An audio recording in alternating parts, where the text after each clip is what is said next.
Hello friends, welcome to EduTap and welcome to the series that we have started exclusively for the upcoming UPSC EPFO 2025 examination, wherein we'll be doing 15 MCQs a day, and here today we are going to see 15 MCQs from the Mines Act 1952 in part 1.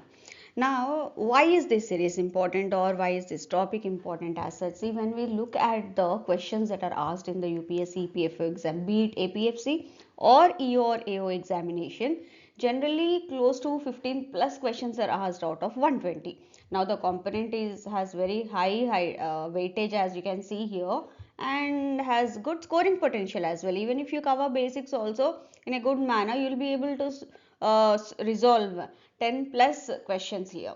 So yes, this is very good topic and scoring potential which has, and important as well. So I suggest you to go through these sessions regularly and revise and practice these questions, because whatever the most important sections in each act we have covered in a very detailed manner in the form of MCQs, that would make your practice easy as such.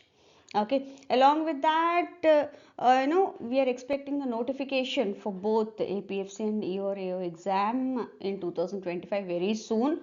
So this preparation will help you a lot in cracking this exam in the first attempt. So with this introduction, let me get into the session. So coming to the first question, the statement here says the primary objective of the Mines Act 1952 is. What is its objective?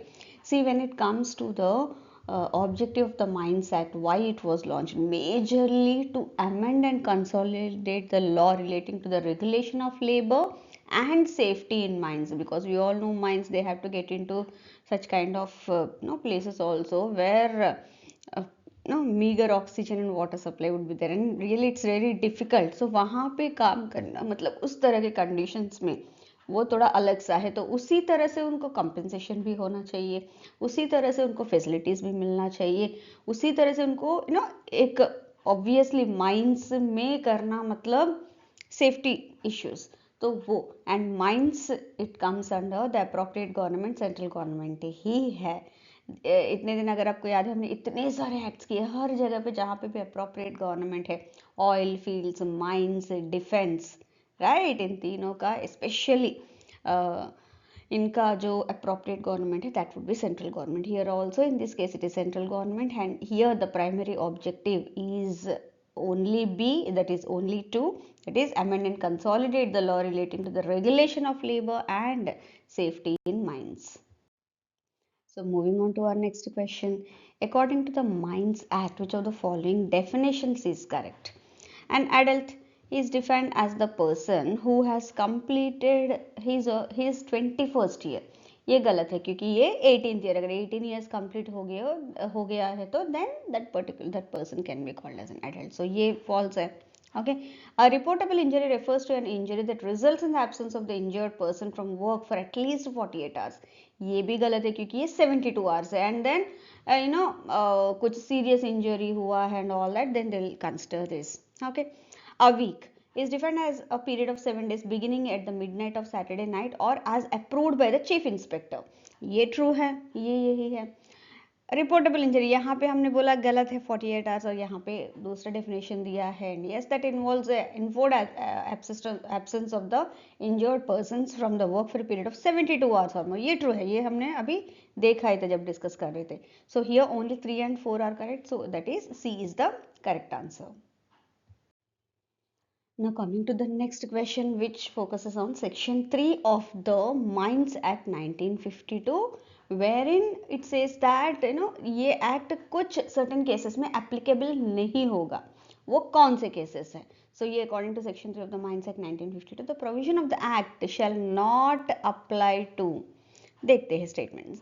Mines engage in the extraction of the कंकर, मुरम, laterite and building stone provided the workers do not exceed below supergigantic ground. सो एक particular level के नीचे नहीं जाएंगे तो definitely उस तरह के काम इस एक्ट में लाने की ज़रूरत नहीं है, क्योंकि वो ज़्यादा माइंस मतलब एक बहुत ही अंदर जाके वो कर नहीं रहे हैं, ऊपर ऊपर से कर रहे हैं. So this is true, that does not apply in this case. Mines where extraction is made for the prospecting purposes only, ऐसा नहीं कि बिल्कुल ओरिजिनल काम करे, पायलट प्रोजेक्ट की तरह, मतलब एक वहाँ सैंपल्स लेना and all that.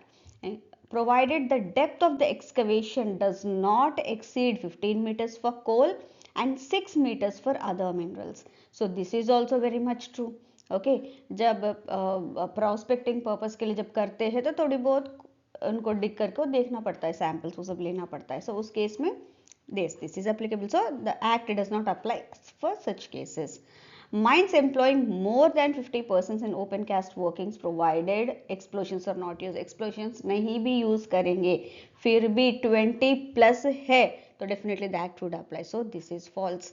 Mines engaged in the extraction of ordinary sand and clay provided the depth of excavation exceeds 6 meters and explosives are used. 6 meters के अंदर है तो ही जरूरत नहीं है, otherwise the act would be applicable. So this is also false. And in this case, when it comes to section 3, the act does not apply to the first two cases. So hence only 1 and 2 are the correct answers. So here A is the correct answer. So moving on to our next question, the statement says, according to the act under section 5 of the said act, who is eligible to be appointed as a chief inspector of the mines or an inspector of the mines?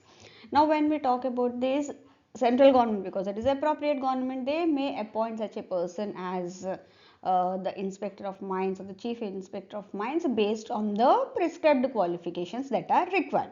Okay, and one more important point, whenever such person is being appointed, the person shall continue to hold such office who becomes directly or indirectly not interested in any mining or mining rights in India.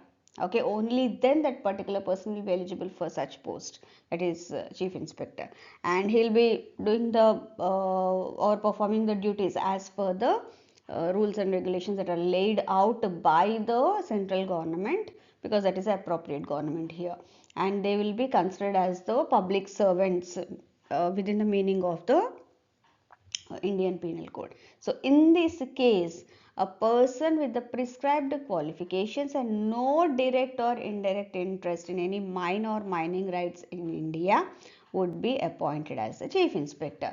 And in some cases, if the central government says so, then the district magistrate may exercise the powers as pertain to the chief inspector of mines and to the whatever the work that has been provided to him. Only in special cases this happens. So here in this case, B is the correct answer.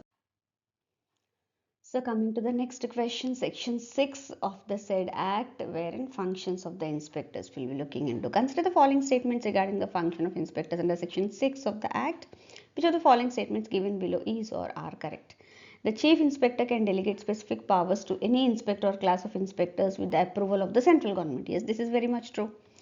The chief inspector has authority to restrict or prohibit the exercise of powers by any inspector or class of inspectors. Yes, this is also true. In case he feels that they are misusing that, definitely he can. The chief inspector determines the jurisdiction of inspectors by declaring the local area or class of mines where they shall exercise their powers. Yes, this is true, because central government, when appoints a chief inspector, he has been bestowed by all these powers. So yes, all these are true, hence D is the correct answer in this case. Moving on to our next question. With reference to section 7 of the Mines Act 1952, consider the following statements about the powers of inspectors. Which of the following given below statements are correct? Let us see the statements. Inspectors can enter, inspect and examine any mine or part thereof at any time, including during the night. अगर काम चल रहा है तो definitely. Inspectors are authorized to examine the ventilation of the mine and the sufficiency of the bylaws in force. अगर कुछ है, क्योंकि अगर कुछ एक्सक्लूसिव टाइप का, अलग टाइप का माइंस है तो उनके लिए कुछ एक्स्ट्रा लॉस या जो भी बाई लॉस होंगे वो होंगे, whether they are being followed thoroughly or not. Yes, they have every right, even though that's a special mine. Inspectors can take statements from any persons, whether on the presence of the mine or elsewhere, if deemed necessary for the purpose of that. Yes, definitely can do that. कर सकते हैं. Inspectors can impose penalties on the mine owners without prior notice or inquiry. No, until and unless an inquiry or prior notice is given, fines या penalties can't be imposed. एक उनको भी chance देना चाहिए अपनी तरफ से explanation देने को. So yes, that would be given, only then the penalty can be imposed. So here this is false. So here 1, 2, 3 only is correct. So here in this case B is the correct answer. So moving on to our next question. Under section 8 of the Act, which of the following statements is or are correct regarding the powers of a special officer to enter a mine? Now, any person in the service of the government can be duly authorized by the Chief Minister or of an inspector to work as a special officer in certain cases. In such cases, when such person is appointed, what are his or her, उनके powers क्या है? Let us have a look here. The government authorized person may enter a mine at any time, either during day or night. Yes, this is definitely true when it comes to inspectors. ये वो कभी भी जा सकते हैं. The purpose of entry is restricted to activities such as surveying, leveling or measuring the mine. Yes, generally ये क्योंकि already inspector तो है बाकी सब देखने के लिए.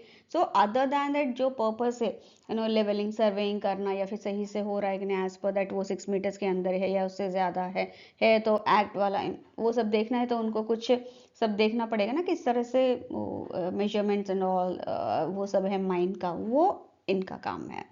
No prior notice is required to be given to the mine manager before such entry. No, they have to be given, क्योंकि without that special officer जा सकते, कभी भी जा सकते हैं, लेकिन ये सब काम करना तो definitely they have to be provided informed priorly, so that वो अपना जैसे भी arrange करना है that they can be done. At least 3 days का notice, minimum 3 days पहले इनको notice दे देना चाहिए related to this for whatever purpose the special officer is visiting.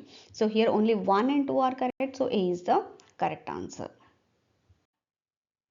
So moving on to our next question. In the event of a minor being declared medically unfit to discharge their duty due to employment related illness and no alternative employment is available, what compensation is the minor entitled to receive from the owner, agent or manager? See, कभी कभी होता है even after taking all the precautions there might be some accidents. Okay, so in such cases what is the care that needs to be taken, or what are the facilities to be provided for occupational health servant, all that this section looks into that. Section 9A.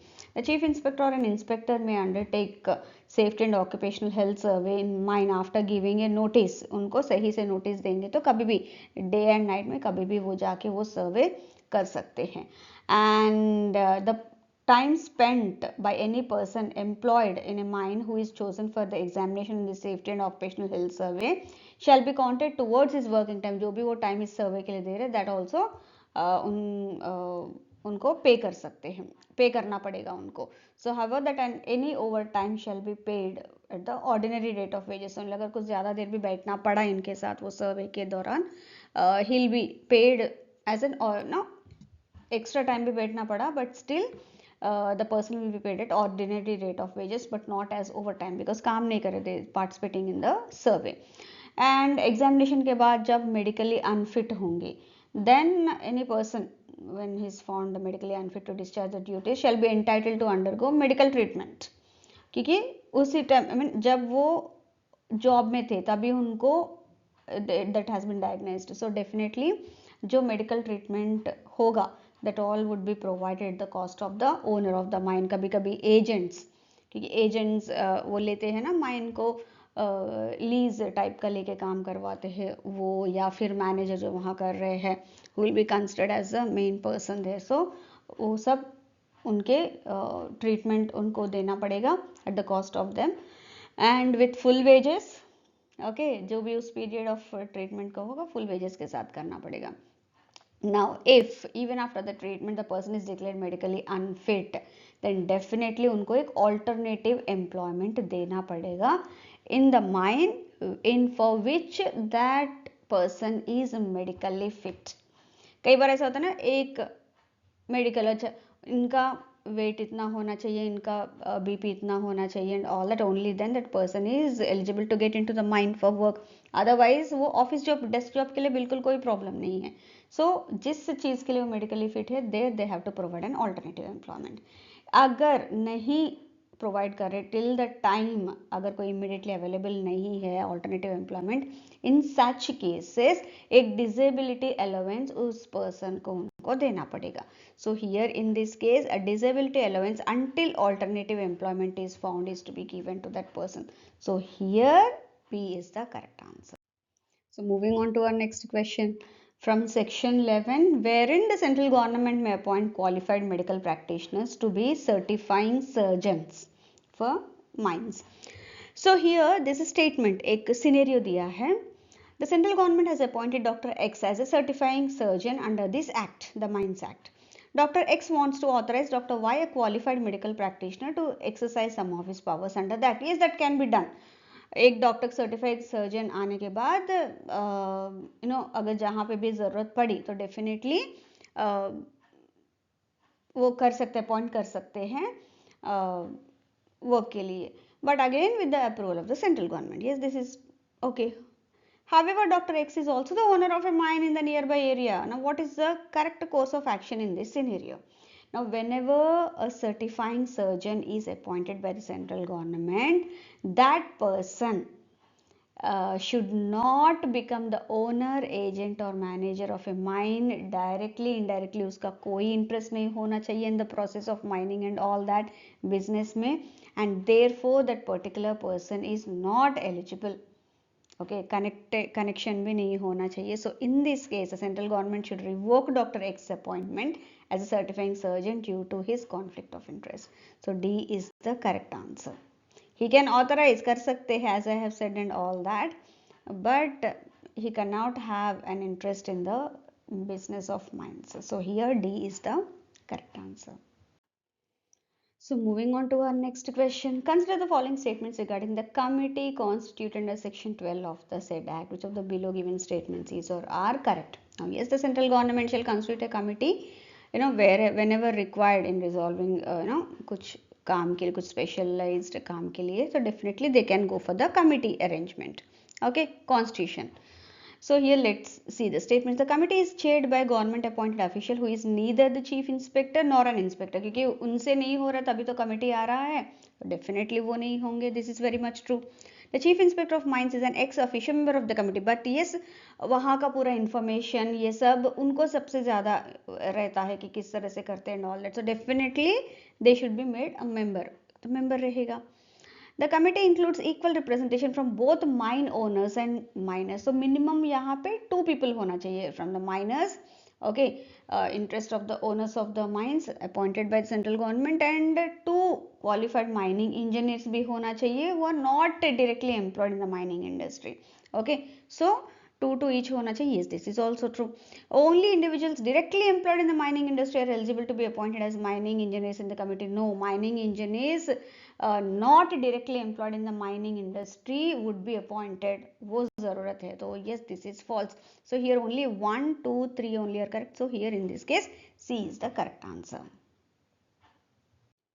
So moving on to our next question, functions of the committee of section 13 we are dealing with, and here एक scenario दिया है and they're asking you how you will act on that. So a mining accident occurred in a coal mine in Jharkhand, resulting in loss of lives and injuries to several workers. The central government wants to investigate the incident and make recommendations to prevent such accidents in the future. Good. So what is the most appropriate course of action for the central government to investigate the incident and make recommendations? Now whenever, जैसे मैंने बताया कि committees appoint कर सकती है central government, so they consider proposals for making rules and regulations under this act, and देखते हुए उनको एक recommendation, appropriate recommendation भी कर सकते हैं central government. ये one of the important function of the committee है. Okay, and their another function is to inquire into any such incidents or accidents that may be referred to the central government from time to time, and उनके ऊपर reports भी बनाते हैं ये committee. Okay, and along with that their another function is to hear and decide any appeals or objections against notices or orders under this act. जैसे कभी inspector ने भेज दिया कुछ उनको कुछ नोटिस मिल गया, कोई ऑर्डर मिल गया, तो डेफिनेटली अगर अपील करना है माइनर्स को या फिर एम्प्लॉयज को, then they can go to this committee. So here committee के ये सारे फंक्शंस है. So obviously the government will refer the matter to an existing committee जो already है under section 13 of the act to inquire into the accident and make a report. ये already है ही. So here the correct course of action in this case is going for option B. So moving on to our next question, this is as per section 16, notice to be given for the mining operation. So एक statement है, application based है, तो आपको timeline बताना पड़ेगा. A new mining company XYZ Minerals is planning to start its mining operations in a district in Jharkhand. The company wants to ensure compliance with the relevant laws and regulations. Obviously, they have to follow. What is a minimum time period before the commencement of mining operations that XYZ Minerals must give notice in writing to the Chief Inspector, the Controller, Indian Bureau of Mines and the District Magistrate that yes, we are going to operate this mine, we are going to start mining operations here. वो उसके लिए definitely 1 month का time उनको देना पड़ेगा. So before 1 month they have to give this. So here the correct answer is C. So moving on to our next question. With reference to section 17 of the Act, the Mines Act, regarding the appointment and responsibility of the managers in mine, consider the following statements. Now, which of the following given statements is or are correct? Let's have a look at the statements.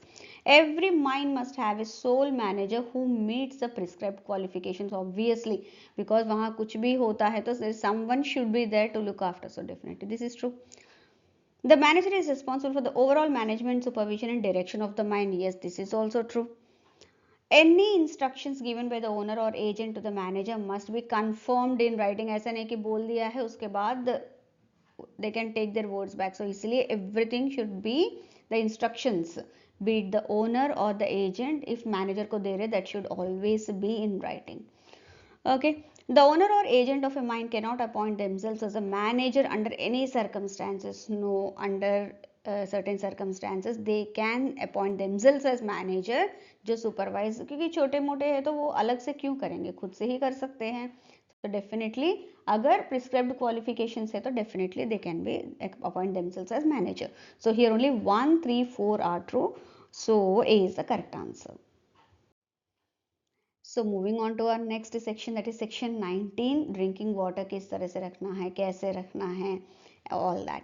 So in a mine, what is the minimum distance required between a point providing drinking water and any washing place, urinal or latrine, unless a shorter distance is approved by the central inspector. So जहाँ पे भी drinking water है वहाँ बहुत ही बड़े बड़े अक्षरों में उनको लिखना पड़ेगा ड्रिंकिंग वाटर, जो भी लैंग्वेज वहाँ सबसे ज़्यादा चलता है उस एरिया में, वो सबसे ज़्यादा समझ सकते हैं miners and others. And always वो 6 मीटर्स के इसमें रहना पड़े, मिनिमम 6 मीटर्स होना चाहिए from the nearest washing place, urinal और लैट्रिन, सो दैट जो हाइजीनिक है वो मेंटेन कर सके. अगर उस प्लेस नहीं है वहाँ पे थोड़ा सा 6 मीटर्स के अंदर उनको लाना है तो definitely in writing chief inspector से इन माइनर्स को अपॉइंटमेंट लेना पड़ेगा. ठीक है. So here in this case it is 6 meter. C is the correct answer. So friends, अभी तक हमने MCQs किया है जो आपके प्रिपरेशन को और भी आगे लेके जा सकता है. नाउ आपके प्रिपरेशन को और भी अच्छे से करने के लिए EduTap has launch 3 main courses exclusively for those who are targeting the upcoming UPSC EPFO APFC and EO और AO examination. ठीक है. वो 3 कोर्सेज क्या क्या है? सबसे पहले आता है आपका मास्टर कोर्स, जिसमें आपको पूरा content in the form of videos, PDFs, MCQs, test, chapter test, everything आपको इसमें मिल जाएगा. ठीक है. ये उनके लिए है जो भी अपना प्रिपरेशन अभी बिल्कुल स्टार्ट कर रहे हैं and they are looking out for एक 1 पॉइंट कॉन्टैक्ट की तरह, जहाँ से उनको सब कुछ मिल जाएगा, कंटेंट भी, स्ट्रैटेजी भी, etcetera. And here every week Kuldeep sir आपको एक स्ट्रैटेजी देंगे कि इतना कंटेंट है तो उसको किस तरह से आप यूज़ कर सकते हो अपने प्रिपरेशन में, and all that along with it जो भी आपके डाउट्स है वो रिजॉल्व करेंगे. एवरी थर्सडे क्लास रहता है. नेक्स्ट आता है टेस्ट सीरीज प्लस. इसमें ये उन बच्चों के लिए है जो ऑलरेडी थोड़ी बहुत प्रिपरेशन कर लिए हैं या फिर कुछ सब्जेक्ट्स में इनको आइडिया है बिल्कुल और कुछ सब्जेक्ट्स में नहीं है. तो एक ही अगर उनको सब्जेक्ट चूज करने, लाइक एक्सक्लूसिवली पॉलिटी के लिए उनको बिल्कुल कंटेंट चाहिए या फिर सिर्फ लेबर लॉस या IR के लिए चाहिए, इन दैट केस ये उनके लिए बहुत सही रहेगा, क्योंकि इसमें एक पर्टिकुलर सब्जेक्ट का कंटेंट अलॉन्ग विद दैट फिर प्रैक्टिस क्वेश्चंस टेस्ट सीरीज मिल जाएगा. तो आपका बिल्कुल फुल प्रूफ वो हो जाएगा. थर्ड आता है आपका course test series. Test series में क्या है, आप ये ऐसे बच्चों के लिए है जो ऑलरेडी एक बार या फिर एक बार एग्जाम देके फिर दे रहे हैं, या फिर उनका बिल्कुल अपने एंड से प्रिपरेशन है लेकिन प्रैक्टिस क्वेश्चंस नहीं है, उन जैसे बच्चों के लिए ये बिल्कुल बेस्ट है, जहाँ पे आपको an good number of MCQ should be provide in the form of test. तो आपको एक रियल एग्जाम का फील भी मिलेगा, एक अच्छे से प्रैक्टिस भी हो जाएगा। So if you have any doubt, कोई query है, you can always reach out to any of the personnel from the EduTap जो available है, and you can get your doubts clarified. Accordingly, you can make an informed decision. So hope you have all liked the session. So thank you very much for being with me so patiently till end, and we'll meet soon in another session very soon. Thank you very much once again.